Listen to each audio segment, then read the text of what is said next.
significant moment for me to be able to sit here and talk with Sheree about who she is and what she does and why she's so wonderful. But we're going to start by reading her bio, which just happens to be in the Space Funk anthology.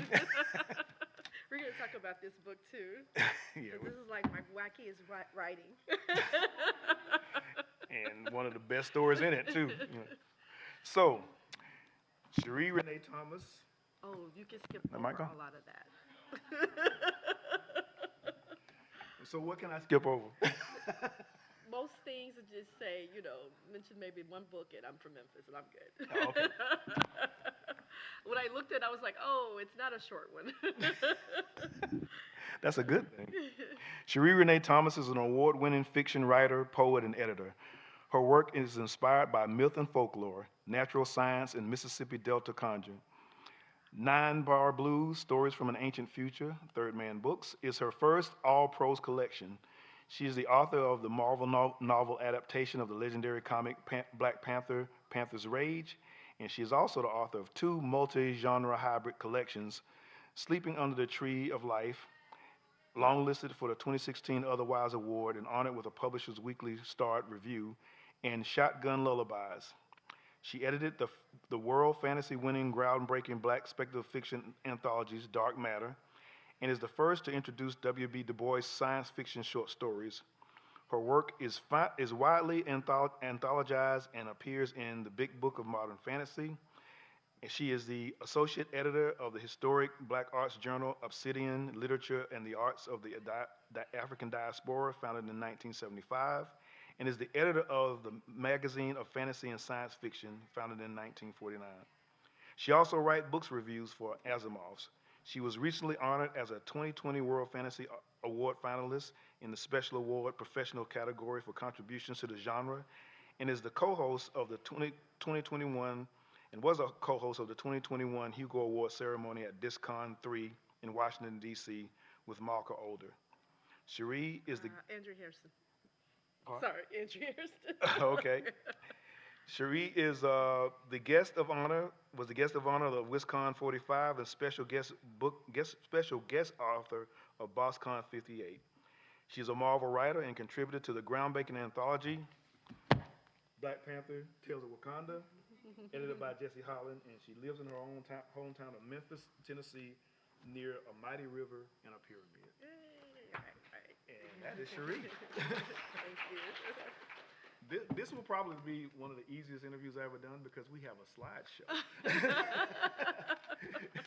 So we'll be going through the slides and asking Sheree to make comments, and if I have any questions while we're doing that, I'll ask them as well. So here we go. All right, next slide. All right. Now, Okay. Give your comments, So this is my presentation I usually do for communities when I'm talking about careers in publishing and what the journey can be and all the different things you can do depending on your interests and skills.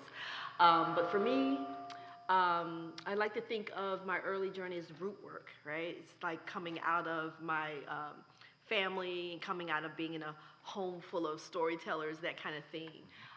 So I found my career in speculative fiction as a young person, surrounded by very, very talented storytellers. And there's some photographs. That's a picture of me with a jazz shrine we did at the Caribbean Cultural Center in New York City. That's some members of my writing group.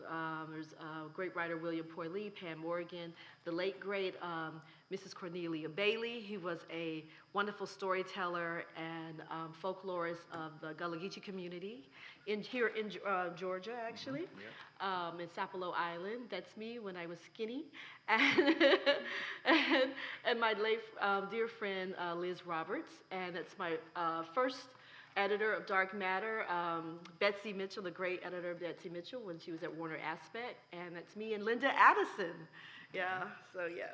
And Linda actually told me when we were talking about Dark Matter, she said that it was that anthology that kind of put her in the limelight as far as being an author, because she had been writing poetry for a while, but it wasn't until that anthology came out that people actually recognized her as what she's doing. And she's gone on to have a great She's a career grandmaster of science fiction. She's had an amazing career, and she is probably one of the oldest living, you know, Afrofuturists that I know of, besides, of course, Jim Delaney and Stephen Barnes, right? Yep. And, of course, Jewel Gomez, but also Andrea Hairston and Akua Leslie Hope. So I'm just, but I read her fiction. She sent me a story set in the Amazon in the future, and it was just amazing. And so I've been waiting for a long time for that book to come out.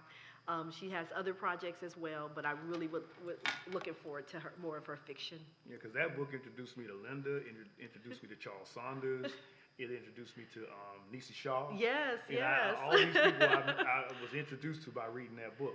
So you talked about how you know, you grew up in a family of storytellers, and that's where a lot of your influence comes from. But how did growing up in Memphis, that environment, how does that influence your writing? Okay, next slide. Um, these are the storytellers. I don't know. Can you see? Yes, yes. Being in Memphis, there's it's probably the same way here in Georgia. You have a tradition of oral storytelling, right? So you can just go to a gas station and people will tell you the most hilarious story just out of the pocket, right off the cuff. They're really great storytellers, and they can make something very mundane seem like an epic, mythic adventure, right? So I grew up in an area called North Memphis, Klondike, and my grandfather, who you see in that first picture on the corner, we're at the Hoover Dam. It's my mom. Me with my hair. I'm annoyed because the sun is in my eye, and the beautiful curls that my mom made for me are sweated out, so I'm mad. And my little brother, one of my little brothers, Terrence, is there. My other brothers weren't born yet. So we're standing there. That man, Mr. Ezekiel Wade, is the best storyteller on the earth. He and his neighbors would go on the porch, right under the pecan tree. And I was what they call like a really nosy child. So I would listen to the elders talk. And they, you know, so I was in grown people's business all the time. And I would listen to their stories about what life was like when they lived in the country, because Memphis is not the country, but the West Tennessee, Somerville, Fayette County, Covington, that kind of thing. That's where they would talk about the differences of life. And also they experienced a lot of hard history in Memphis, and so I would hear those stories as well. And so I heard folk tales about haints, you know, the female spirits that ride you in the night, sit on your chest and suck the life from you where you can't breathe and you're paralyzed, and all those great things. And I knew that there was something special about telling stories. And so I wanted to tell stories too. And they really supported me writing. So that's me being a complete nerd in third grade. And you can tell it's like, I'm gonna be a writer. And that's my father, who's a great storyteller as well. We're actually on the first picture is my maternal grandfather, and that's on the porch of my paternal grandfather. But that's my dad. That's me and my youngest, me and my mom. So I was kind of sassy kid pretty early. And that's me and my last grandparent who passed away. He was 96. A World War II veteran, just amazing. And he told me stories that he didn't tell his kids. And I just said, yeah, you know, so I learned out how our family got from Mississippi to Memphis. All that, it really shaped me as a writer, these kinds of stories. Me being, again, nerd, I'm the valedictorian. I was like, yes, give me my flowers. You know, that was a lot. I was also a teen mom, so, you know, I could have been a after-school special at the time. So I had a great battle with my high school, but the GPA prevailed. And that's me in my mom's shades. And I just realized that, like, she sent this picture for a PBS thing, and I saw the picture and I said, is that why I love giant shades to this day? Like, I didn't even make that connection, right? Like, I've always, if you see me, I'm gonna have some big shades on, and that's from that. That's me being the big sister, harassing my little brothers in my grandfather's yard. In Memphis, and that's me when Chester Higgins, the great photographer of the New York Times, came to my very chaotic office in New York, and that's my youngest, Jada, when they were interviewing me about Dark Matter before it came out. So, yeah, but the family, being in Memphis, that history, the music, all of that is a part of the storytelling. So basically, you always have seen yourself as a writer. Since I was a kid.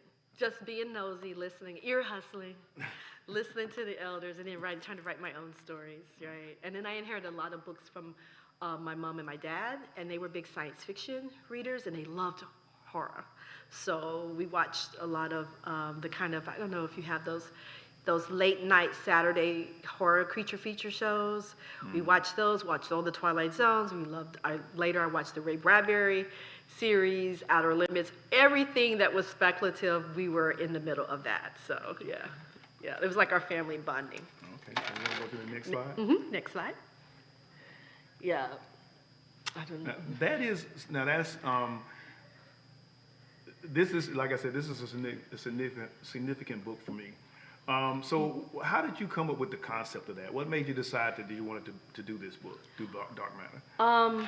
Let's see. I was working at Random House, and I was learning to edit. And so I was an editorial assistant initially. And what I really wanted to do was be in a science fiction imprint. I wanted to be at Del Rey, but they didn't have any positions. And back then, I don't know if it's the same today, you know, people held on those to the end of time, right? So you had to look up, someone had to pass away or get married, because there were a lot of trust fund babies at that time. I'm just gonna say that. So they were like, oh, I'm getting married, so I'm quitting my job to plan my wedding. And I was like, what? You know, we would add on 2 or 3 more jobs, you know, we're gonna have a wedding. But so that's how I was able to get into one of the positions, but it was at Valentine, right? So I ended up doing women's fiction, romance, mysteries, multicultural things, new age, you know, dog books, diet books, all those things. And I read science fiction for pleasure. That's what I was doing. And I was getting back into it because I've been introduced to Octavia Butler in college in a slavery and literature class. So they had us read Kindred, among other great books.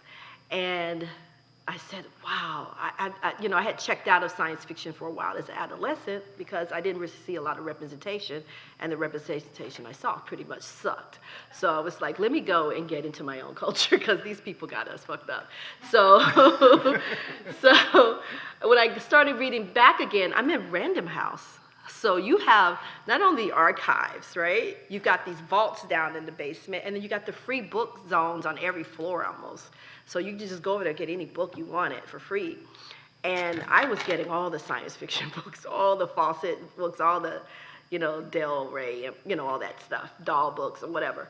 So what ended up happening is that I said, let me go and see if I can, you know, read some more science fiction. And I had read all of Octavia's work, I think most of Stephen Barnes' work. Nichelle Nichols had a book at some point, or LeVar Burton. And I read some stuff. I read Tananarive Dew's first book, and I was just like, oh, let me see if I can read some more Black science fiction. And I just thought it was an anthology already because, you know, anthologies are kind of the, you know, I think the heart of our genre in terms of finding new authors and introducing authors to other audiences, right? That was my entry to the genre, reading anthologies in the year's best volumes and magazines, including FNSF, which I didn't know I would be editing one day. But I go to the Barnes & Noble, and they didn't have anything. And they were like, they were showing me books I already had. And I used to work, I forgot to mention, I worked as a book-selling associate at an independent bookstore in Memphis before I moved to New York. That pictures me waiting tables, because I was waiting tables to you know, save up to move my daughter and I to New York. So that was me at the Crown Plaza downtown. I'm like the third from the left. And I worked at the bookstore in New York, Forbidden Planet, which is like the best science fiction bookstore in the city. And I loved it. That's where I met Michael Jackson and all the great stuff. Like, you know, he loves magic cards and stuff like that. And I just had a fantastic time. So no books. And I'm like, wow, there's no anthology? You know, and I read the Mike Resnick, you know, Under African Skies book, you know, but there were no Black writers in that book. So great cover, but no Black writers in it. So I just said, I went home with a Martin Greenberg anthology that was Japanese science fiction stories translated into English. Okay. And I read a couple of those stories, and then I woke up about 3 in the morning, and I just thought, there's no anthology of Black science fiction writers in English? all these science fiction writers? And I just got up and I just said, and I started pulling books off my shelf. I said, this is science fiction, this is science fiction, this is speculative fiction, this is fantasy, da da da. I just started pulling it. Mind you, I'm in a genre where they didn't think in the 90s that we read or wrote science fiction, like, which was crazy.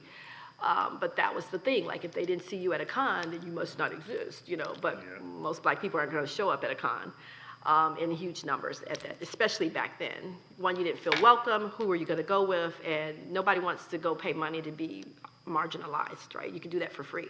So a lot of people just are part of the bottom line, fans of writers, and they're paying for those books. Like, we had almost every issue, every version of a Stephen King book you could find. We had it in our home.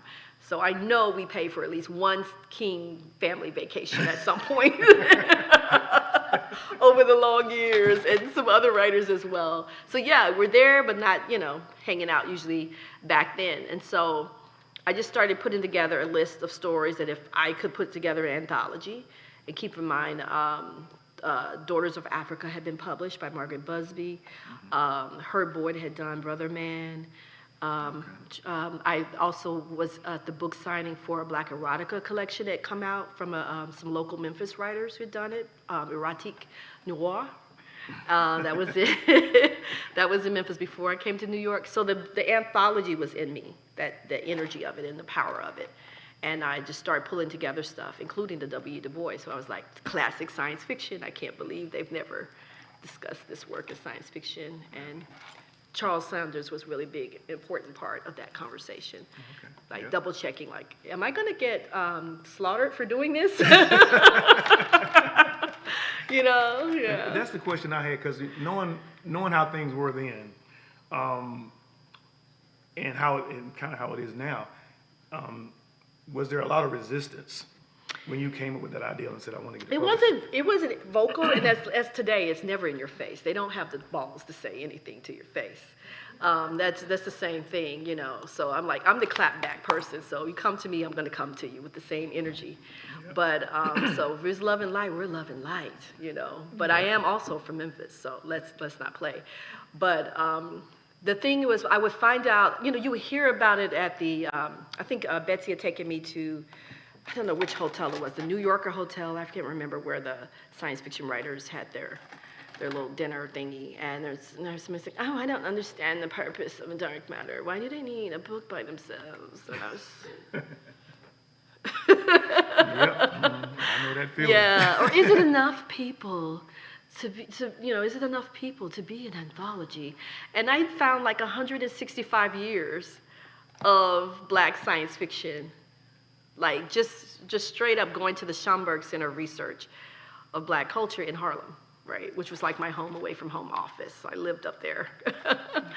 Yeah, so it was like I could have done like 2-3 times that volume in the first volume. You know, and had I had any connections at all with African writers who were willing to call their work science fiction, because that's a whole nother conversation. Yeah, now everybody's got on their science fiction flag. Oh, I love science fiction. That was not the case in the 90s, no. Yeah.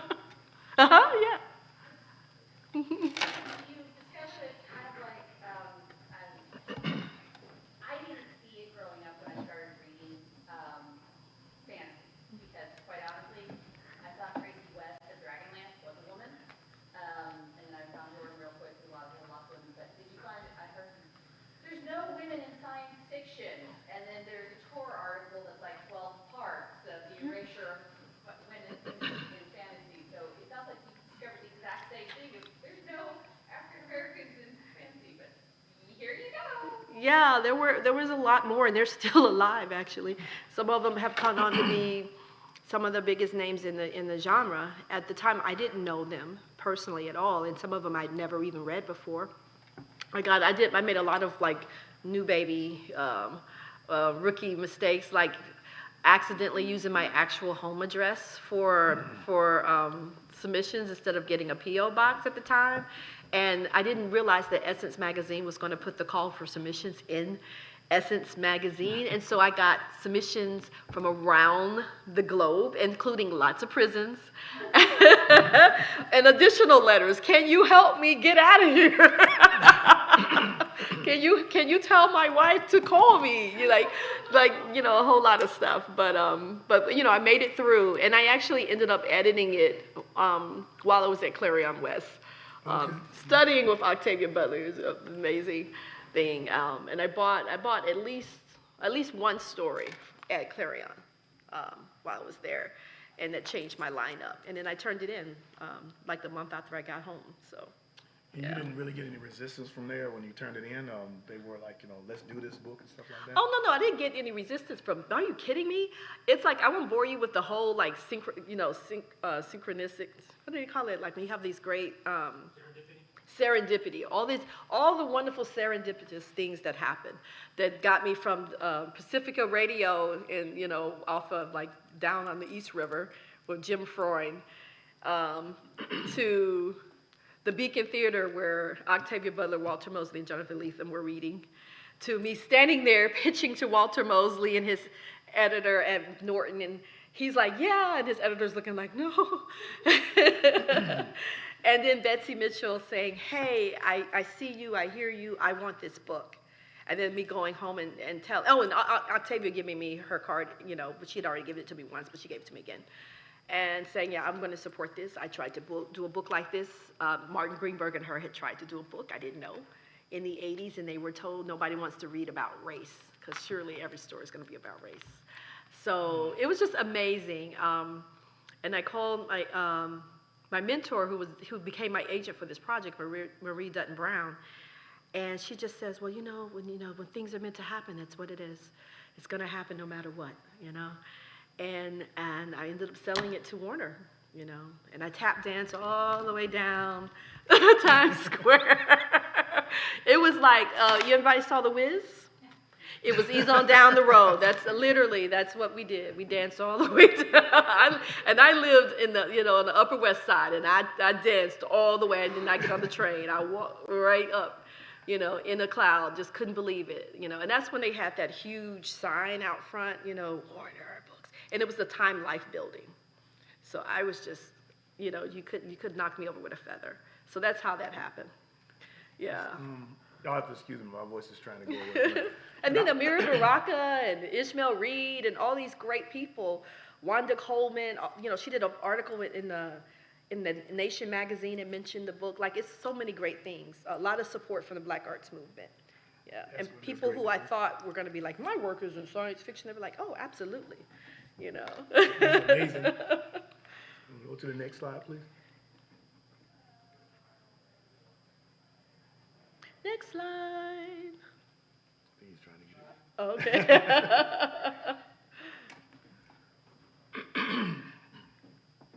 Yeah, and Dark Matter went on to win the World Fantasy Award, and I wasn't even going to go to the ceremony. It was in Montreal, and I was like, first of all, I didn't even know I was nominated till late. I was at a Ursula Le Guin workshop, master workshop in Oregon, in the high desert, the one they took over at one point, Mallard, remember that one? That's where we were, and somebody that was driving there with me from the airport said, hey, congratulations. I was like, congratulations for what? She's like, oh, for your World Fantasy nomination, you're a finalist. I was like, what? I don't know how I missed that message from Warner, but I didn't know. So I saw it, I was like, oh, that's so great, it's such an accomplishment, I'm so excited, right? Because it's like really hard to get to be a finalist for these awards. And Betsy calls, she says, are you registered? Are you going to the, and I was like, no, I'm not going. They want $300. I'm not going up there. They're gonna go up there and lose? I'm good. And then she didn't say anything for a while. Then she called back and she says, I think you need to make the drive. I think you need to go. You really should go. And I was like, go, really? I was like, okay. We drove up there. It was a family trip. I stayed with my Haitian family that adopted me, my Haitian family, in Repentigny, and my Uncle Henry, late Uncle Henry, went with me, and we were sitting there eating the chicken, enjoying ourselves, listening to the speeches, and when they said my name, I looked up, I literally had like a whole mouthful of chicken, and I was like, and Uncle Henry's Haitian. He goes, oh, oh. It's like this beautiful sound, you know. It's like if you know older Haitian men, that's like a sound. And I don't even remember what I said. I was so astonished. But yeah, we were floating, had that big old ugly head, and we're taking it back, you know. And it was amazing. So all the writers were so excited, you know, and it just kind of like the energy went there. But yeah, there was some resistance, but it wasn't like in your face. It was like we would show up at conventions and they're like, huh, you know, that kind of thing. But you know, things change, and a lot of people found their community. And so, and out of Dark Matter, a lot of other communities did their own anthologies. Oh, yeah. So it really had an impact, and I'm really happy about that. Yeah, when Charles and I started talking about doing the first Griots anthology, Dark Matters came to mind because of what you did there. You know, we said, well, there's probably a lot of people out there that have written sword and soul stories, either couldn't get them published or didn't write. Because where would you get them? Where would you send them? Right? Like, exactly. Yeah. And they created an outlet, and it's directly influenced by Dark Matter and what you did with that book series and stuff. So I'm excited. We're going to talk about a little bit about Afrofuturism. Yeah. We're knucking and bucking in Afrofuturism. What do I have to say about it? Mark Derry coined the term. You probably already know that. I'll skip all that if you already know. Cultural critic, used to be a punk poet, really amazing, erudite, fabulous dresser, really charming. And he was observing black youth in, I think, Bronx or somewhere. They were doing like breakdancing and all, you know, graffiti tags and stuff. And he saw that they had this science fictional themes through a lot of their work. Their movements were robotic, and the lingo that they were using was very science fictional, and the rapping, and you have people like performance artists like Ramo Z, who looked like a walking transformer, and you know, who was a great friend of Jean-Michel Basquiat and all of that. And he was just like, you know, what is this? He was trying to like figure out what was happening. And if you know anything about black culture, a lot of what we do is on the margins or it's underground. Like, it's known to us, but it's not known to the mainstream. By the time it hits the mainstream, we're on to the next thing usually. But he saw that, and he had a conversation with Trisha Rose, who did a book called Black Noise on Hip Hop or what have you, and Greg Tate, the great cultural critic, Greg Tate, who wrote for the Village Voice and wrote a lot of science fiction articles and things like that, and Samuel R. Delaney. Chip Delaney. Yeah. And from there, Alondra Nelson she created an Afrofuturism.net listserv, which I was a part of, with a huge community of Kali Tal and DJ Spooky, Paul D. Miller, whose nomiker, that Subliminal Kid, comes from Samuel Delaney's work. And, you know, Bruce Serling and all these like great writers were a part of it, and artists. So Afrofuturism went from being this abstract conversation to really people looking at long history of science fiction in black culture, whether it was George Clinton and the music and like all the weird 80s videos, that kind of thing, to early, like as Samuel R. Delaney did a great story on racism and science fiction, looking at proto-science fiction work. And even one of the earliest people was connected to Memphis, which I didn't know. I drove right by one of his buildings every single day going home. And now it's a historic site now, but not for the science fiction, because the people who are making it a historic site don't know about his science fiction, you know? Yeah, that was one of the questions that I had when I first came across the terminology. And for me, Afrofuturism was more of a musical and visual aesthetic. And I remember when Stacey Robinson and John Jennings came down to the Auburn Avenue Research Library, and they were doing their Black Kirby presentation. Yes, with Ronaldo Anderson, And I was in the audience, and I was like, you know, I was looking at the visual and stuff, and at the time I was like, well, are there any literary references that you would make that you would consider Afrofuturism? And everybody kind of stopped for a minute, because I think at the time, you know, the writing was there, but when I think about people that were writing stuff at the time, they were more looking at this as science fiction. They weren't really using the term as Afrofuturism. And it seems like we've evolved to that point where there are people that are specifically writing, and calling Afrofuturism and different things like that. And so, how have you experienced that? Have you seen that same? How have you seen the growth of it? Because now now we're everywhere. It's this new shiny thing, right? And it's actually this is probably the second or third renaissance of Afrofuturism that I've lived through. But for me, it's like, publishing, especially if you work in publishing, you realize that terms are real estate. And it's just a way to market things, to get readers or a community to come and support a certain thing. And that they aren't really strict borders, that they kind of overlapped. So Afrofuturism has a number of meanings depending on who you talk to. For me, it's a lens. It's a lens of centering things from Black cultures, and that's with an S, right? And I think I won't say any more, but the Sinners movie has a scene that really is a visual dramatization of what Afrofuturism can be, ancient, past, and future. Yep, I know. So, and so if you see that, then you'll know what I'm talking about. Black Panther movie, of course, did a lot of heavy lifting for us, because you could just say Wakanda, and they would know exactly what you're talking about. But for me, it is something some people are conscious of, and some people aren't, you know what I mean? And, people have the right to call their work what it is. The thing about it is, as a writer, you should have common sense to know that you don't have control over how readers are going to receive your work and how they're going to categorize it, So having back and forth with people about what your work is called, good luck with that, That's just not how language works, right? Yep. And then the other thing I found, because I have a lot of opinions on this topic, and we'll be talking about it abroad as well, is that this ideal that somehow something that came out of the Black community, rappers and breakdancers and, graffiti tags, should somehow not speak to the Black community, but has to speak for everybody in the world. Well, where do they do that at? Where? If we're here and we create the thing for us because it's a tool of liberation of our imaginations, right? And it gives us a place to explore and have fun like any science fiction reader would have, then let it be what it is. If you want it to do something else, go and build your own, right? Mm-hmm. So that's how I feel about the Afrofuturism versus African futurism stuff. And I also feel like there's also some anti-Black Americanism in it, because there's this whole thing of like, oh, American exceptionalism. Everything is coming from the US. Well, baby, that's who's doing the work.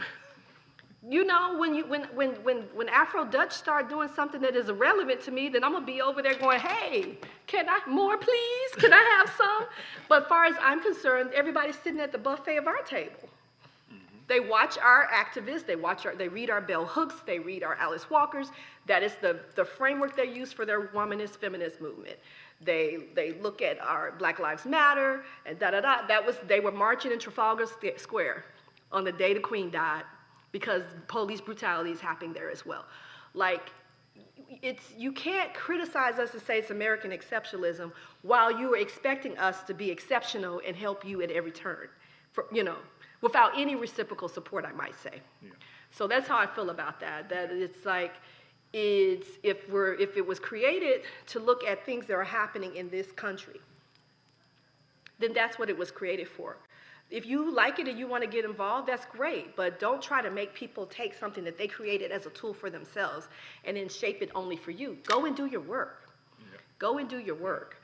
I was in the Bronx Museum of Art for a program for the Black Speculative Arts movement, which I'm very active with, because that's multiple genres, different people from around the world. Afrofuturism 2.0 is global. Mm-hmm. Afrofuturism, the early one, was very like academic, abstract. Well, what if we tackle the digital divide? And we're still trying to tackle the digital divide as the pandemic showed us, right? That had not been tackled, right? But it moved from being this thing in the ivory tower where, scholars are talking about it and pontificating and already anointed authors are talking about it, to it being a more grassroots experience, including comic book, as Samuel Delay would call paraliterary works, comic books, graphic novels, those kinds of things that are really the heart of it as well, cosplayers being a part of it, and also the other communities figuring out, hey, this is a cool thing. We've been doing this too in our borders, in our countries, with our culture. Let's see how we can play in this sandbox as well, right? That's what Afrofuturism 2.0 is. And it's also looking at the political implications of it as well, right? What does it mean when you center Black cultures? How does it change the hero's journey or not? How does it change the way the global economies are imagined in your world building for your fantasy novels, right? Are we still using the exploitative, all resources coming out of these, the Southern Hemisphere and to the benefit of the West? France is freaking out right now. What are you gonna do if you don't have the Sahel nations' resources? Eiffel Tower ain't gonna turn those lights on. Like GE literally cannot light Europe without the resources in Africa. So why aren't they doing fair trade? Well, we know why they aren't, but do they have the will and the power to do fair trade so that everybody can benefit, right? You're complaining about refugees coming to your country, but you make it impossible for people to prosper where the resources are. Yeah, they're gonna come where the money is. So Afrofuturist work, the 2.0, is looking at the political implications, is not using the same fantasy of global economy and poli-sci that they teach you in the economics classes, which is full of actual lies, right? Let's be real about it. So that's part of it. African futurism is pretty awesome. Everybody needs to be able to find their stuff, right? Yeah. So if you want to read things that are about people who are on the continent, right? And not just in the diaspora, right? But in the continent, then African futurism is a wonderful way to look at it. But just credit the people who did it. Yeah. That's all. I think it's a matter of being able to, like you say, find your own way without trying to denigrate the other aspects of it as well. And I think that's why I said we nuck it and bucket. Yeah, that's because how are you coming over here telling us about our stuff that you would never, that you literally weren't even doing? You actually refused to do it. Like I could name two African writers in the 90s who literally said, I write science fiction and I love it. And that was Peter Kalu, who was in London, and Nnedi Okorafor. Everybody else was trying to get the Heinemann Prize, trying to get the Booker Prize, trying to get, those high, the literary with a capital L. They wouldn't be caught dead playing in the sandbox of science fiction and fantasy. It's the same story we know here, but it was happening in other places. Now people figure out they can eat. It's the shiny new Bible, Afrofuturism. The New York Times did an article on it.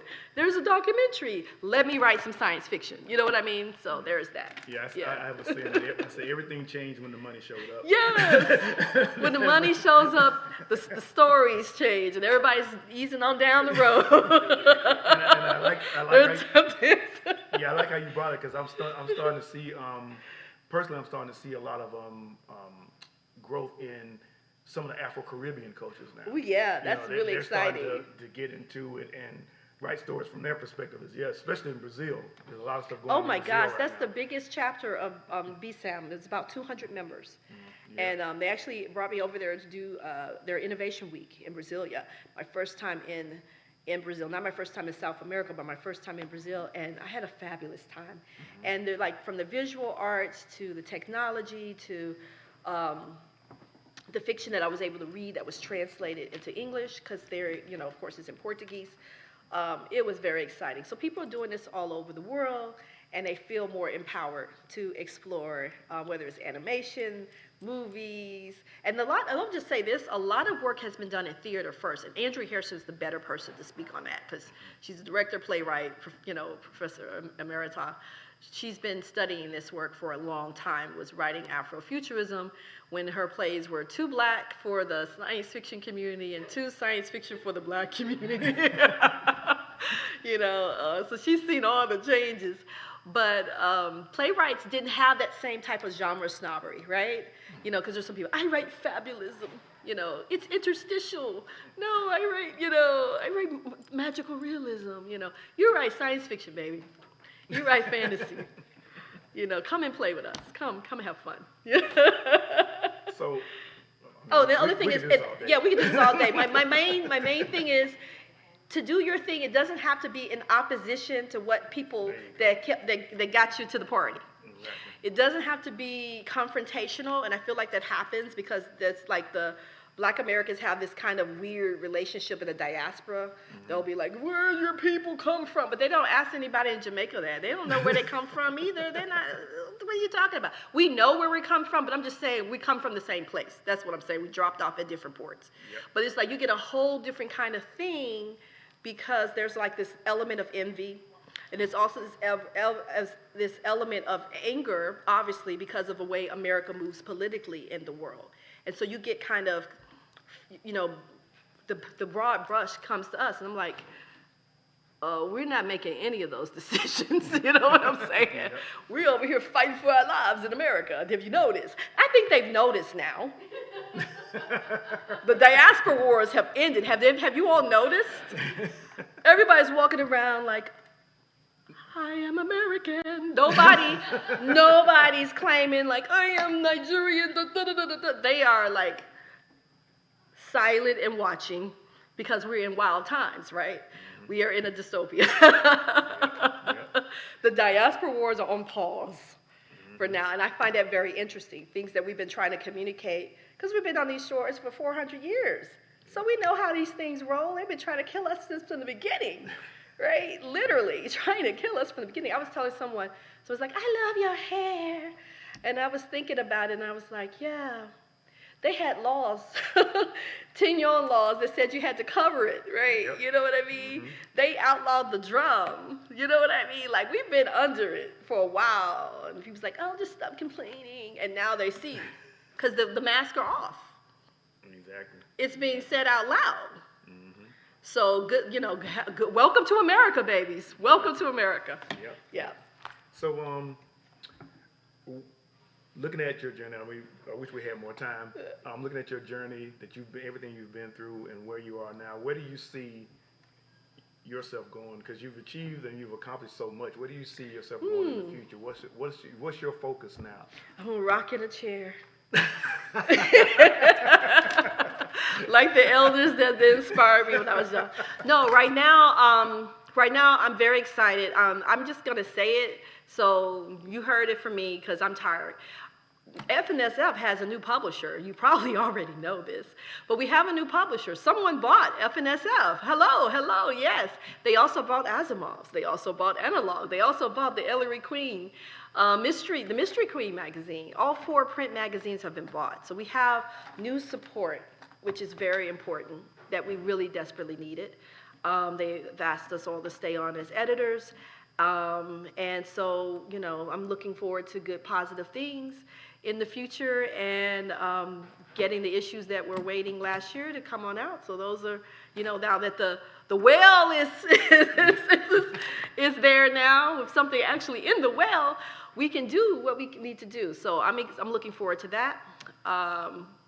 And the other magazine I work for is 50 years old, so they're doing great. It's at Illinois State University, and Normal. And I just want to, you know, continue writing the weird stuff, like the weird story in Space Funk. And maybe, I don't know if you can help me find a publisher for some poems, because Nisi Shaw asked me to do something for a project she's working on, and I pulled out every poem I ever wrote, right? From all the scattered places and things, because I use poetry as character sketches sometimes for fiction and stories. And, you know, the Cave Condom is on there because I'm a poetry fellow. So I have like multiple crowns. One crown is fiction and one is poetry, and the other is editing, right? So I may actually have a single volume of poetry at some point, because I always do hybrids. I love experimental hybrid volumes of fiction and poetry. So we shall see what happens with that. I want to write for TV. You already know that. Yep. I've had some stuff optioned, but nothing came of it. Now we're in the crap time, so who knows? But I don't know. But then I'm excited because, you know, Ryan's stuff is doing well. So I was like, maybe there's a place for weird Southern Gothic horror. Who knows? You know, because there's a lot of people out there that's been writing it, as you know. Yeah. Well, I think Centers has kind of kicked open the door. Oh yeah, keep going. Those new stuff. That's the poetry. Yeah, you're so cool. How did you know to do that? Love it. Yeah. Yeah, that was fun. Oh, I got to do my Baba Yaga story in the Book of Witches that Jonathan Strawn did. And I was pretty excited to be in This is the Honey book. And the Afrofuturism Black Comics Superhero book was a lot of fun as well. Next slide. Debut comic came out, was it last January? One of the Januaries. I don't know which year it came out. And I got to do a Black Panther and Storm comic and introduce new characters. And Black Panther and Storm are together. They got back together. So that was amazing. And they did 2 special covers. So there was the big cover, and then they did one for my story with the Black Panther. So that was exciting. Next cover. My writing has got me picked up, kind of contacted by, what is it called? What is it called? Daimler AG, the Mercedes-Benz company, because they're like doing sustainable futures and exploring how they can use the technologies they've had since the 70s to have sustainable, vehicles and that kind of thing. And so we created a video game on the Dreams platform where people can, basically give them free ideas by playing the game and build the world. Give them free ideas. Let's be real. That's really what it is. Like, you're playing a game, but you're actually like giving them your great, brilliant ideas. And that was a lot of fun. Dane and I did it in there's South by Southwest International one in Frankfurt, and it was amazing. And people have brilliant ideas. It's just like, well, people with the money and power, will you do it? Will you do it? Because the solutions are already out there. So that was great. And they used the character I created. I co-created, next slide. I co-created Afrofuturism, 4-part Afrofuturism exhibit online. That's still online for Google Arts and Culture. And that was a lot of work. A lot of work, but it was also a lot of fun. So that was great. It's many mediums, so that was great. And we're doing another one, not online, but it'll be a book that we're going to do. So architecture, and I'll let you know when that's out in case you are interested in imagining, futuristic architectural things. It's called Arc of Ashe. Oh, this book is coming out on the 29th, The Map of Lost Places. We had a Kickstarter version just to fulfill our wonderful supporters for Apex Books, but I co-edited with the great Leslie Connor. And it's a map of lost places. It's stories from strange and haunted realms. I love these stories. I love the story. One of the authors is in here. Danny, raise your hand. Yeah. And there's some others. I hope to see them here. So that's coming out with the new cover on the 29th. So check that out. And if you like it, please write a review about it, because that really helps not only the writers, because think about it. Some of them, it's going to be their first publication. So if you like a story, please tell them. That makes such a big difference in a writer's confidence and everything. And have something supposed to be coming out from WSFA called Rooster Touch Sky. We'll see. And Mojo Rhythm, that's my book that's coming out, all fiction. Yeah. And that's I love the cover because it's kind of like a funkadelic kind of album cover art thing. Yep. This tattoo artist did it, and I absolutely love the work. And of course, like 9 Bar Blues, all the little pieces in there connects to a story. So yeah, so you can just read the stories, and it's a little Mojo bag. So a little Mojo bag that's on there. So all the stories are bursting out of the bag. So that's me. Well, I'm glad everybody had a chance to, I'm glad everybody had a chance to see this, because I think people don't really, a lot of people don't really know how much work you've done in this industry, how much work you're doing, and how big of an influence you've had on everyone in this industry, especially Black creatives, especially like myself, So, Thank but we got a few minutes, so I want to give a few minutes for people to ask any questions if they have any questions. Or if you've just amazed and stunned and you're speechless. But I had coffee before I came in here. So, so if anybody has any questions, this is the time to ask. Anybody writes in here? All right. What do I love at FNSF? I love beautiful prose. It doesn't have to be like Toni Morrison. It doesn't have to be like Ursula Le Guin, but clear, strong prose, and if you like lyrical stuff, I'm a place you can send it to me. Like read Octavia Cade's work or there's some writers who's I feel like have a great balance of that. I love character-driven stories, no matter the genre, science fiction, fantasy, and I do like horror. I'm a little kind of on body horror, but I have published it. I do get letters sometimes, but like if it's an amazing story, it's an amazing story. So character-driven stories is what I love. Great prose. Boom. And catch me on that first page, because otherwise you ain't getting the second page. All right. Yeah. You said that you sometimes use poetry as character study when you're like writing the story. What other process do you think is kind of how do you approach your storytelling besides poetry? That's something really interesting. Okay. I just finished a story here last night at about 2 in the morning. So that's the other reason why I'm like, yee! How is it? It's like stories haunt me, and they may haunt you too. There's like characters that linger with you, that stick around, and they're trying to tell you what's happening, but you don't have the code yet. So I listen for the character voices. That's very important to me. Names are important to me. I feel like it's almost like, what do you say? We're spelling. It's magic. It's word magic. It's story medicine, word magic. Every word has to conjure. And for me, I need to know the name of the story. Like if I haven't done the pre-writing enough to figure out what's happening and what the name is, I'm gonna write myself in corners. And I like in my 20s, I figured it out the hard way, right? So for me, I realized once I have the title, it's almost like a code. It's almost like a poetry thing. It keeps me rooted on the road that I'm supposed to be on for that story. I understand now where I'm going. And I always write enough of an outline where I know where the story's gonna end generally, but not every single detail where I'm like bored and I feel like I already wrote it and my imagination is not working with me. It's like, well, we already told that story. You know what I mean? So I have to give story beats, even if it's just 1 or 2 ahead and I don't know what happens next, but I have to know the end. Does that make sense? It's almost like doing a jigsaw puzzle. You have your anchors, and then you can work from there. So that's important. Fill your well. I feel like museums are so important to me. Visual art is so important to me. I just wrote an essay about my favorite visual artists, the Sarr family, Betty Sarr, Allison Sarr, Leslie Sarr, and their wonderful writer daughter, Tracy, who manages the business for them. And the visual art, sometimes, visual artists communicate. There's an art exhibit here, right? They communicate things that would take us a gazillion words, right, to express, but they get to the essence of it.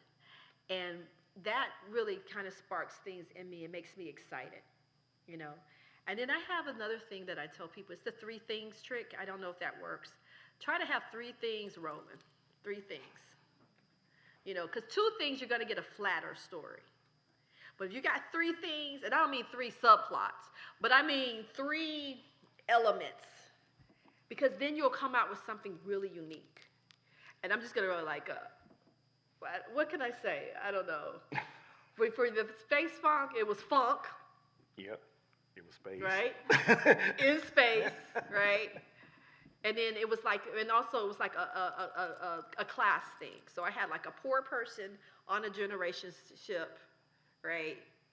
In a very visceral experience. But seeing the fun part of the ship, but being in the jacked up part of the ship. And those 3 dynamics, put her on a journey that was wild. It's a great story too. I mean, it was.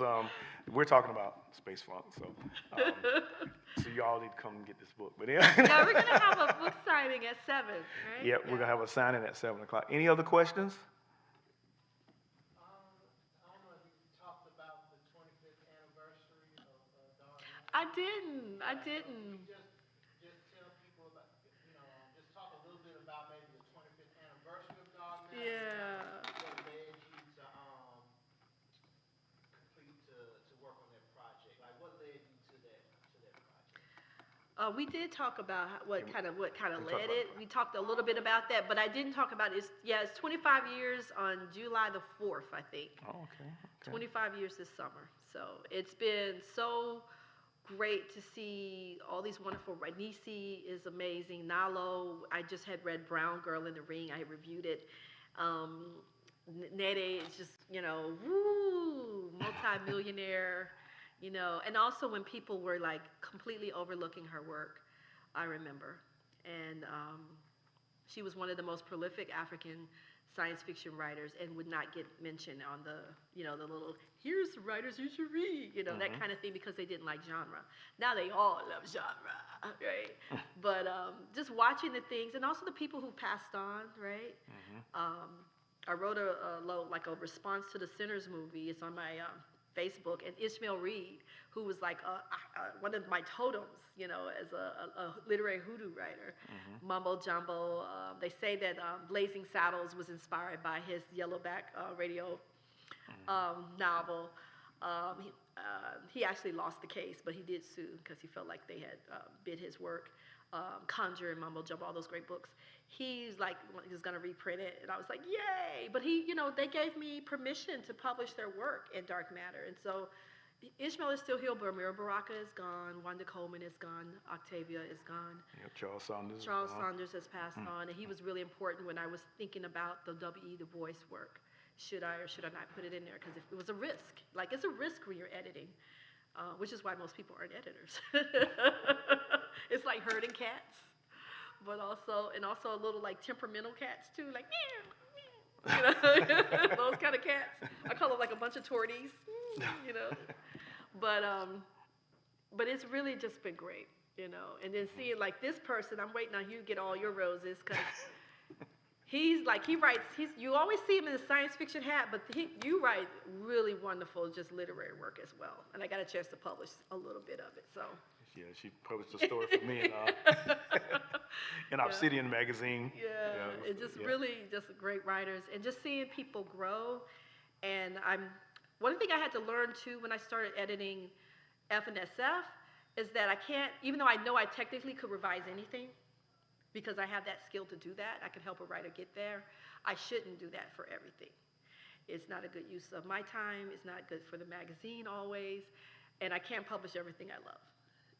But it's hard when you're a developmental editor, which is what I was trained to be, and also a ghostwriter. You see what needs to be done to get something from this place to that place.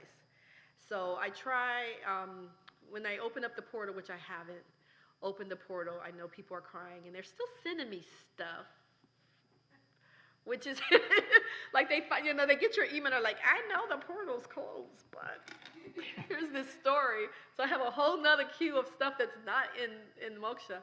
But when you do that, it's a lot. So I had to learn to be more selective about the works that I put that type of energy in. But when I do not accept the work, I still try to give some feedback if I feel like it's going to be useful to that writer to get it published somewhere else, because they can totally do that. You know what I mean?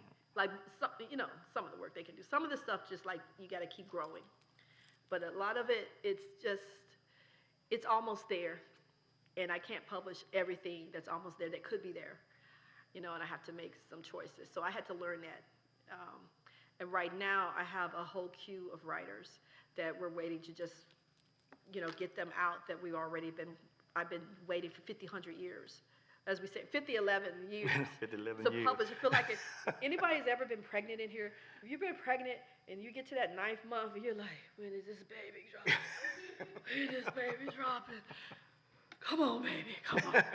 You just ready for that baby to come on out. That's how I feel about some of these stories. So new issues are coming this year. Our new publisher, his name is Steven. And Gordon is still consulting. He's consulting the whole, because he's got that institutional memory. But we got money now, which I'm always like, you ain't got no money, you ain't publishing. Hello? Okay, go talk to the publisher. Now we got a new publisher. So there is that. So anything else, I try to be transparent. So yeah. Thank you so much. Yeah? You said that there's been a new buyer for your magazines and a new backer.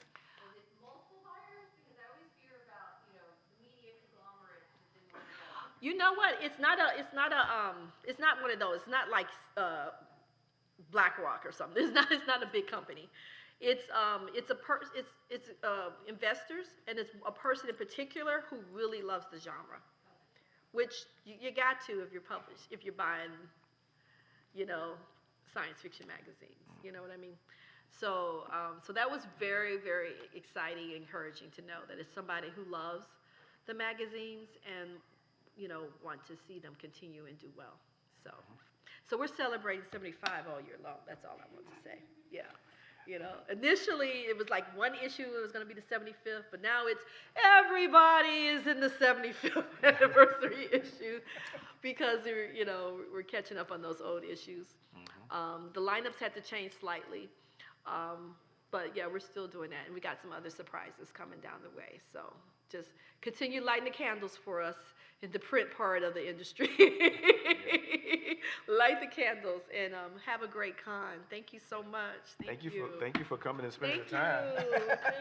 you. Thank you. So Sheree will be here the rest of the con. Again, she's one of the writers in the Space Funk anthology, and we are having a book signing from 7 to 8 o'clock. And this is the other cover.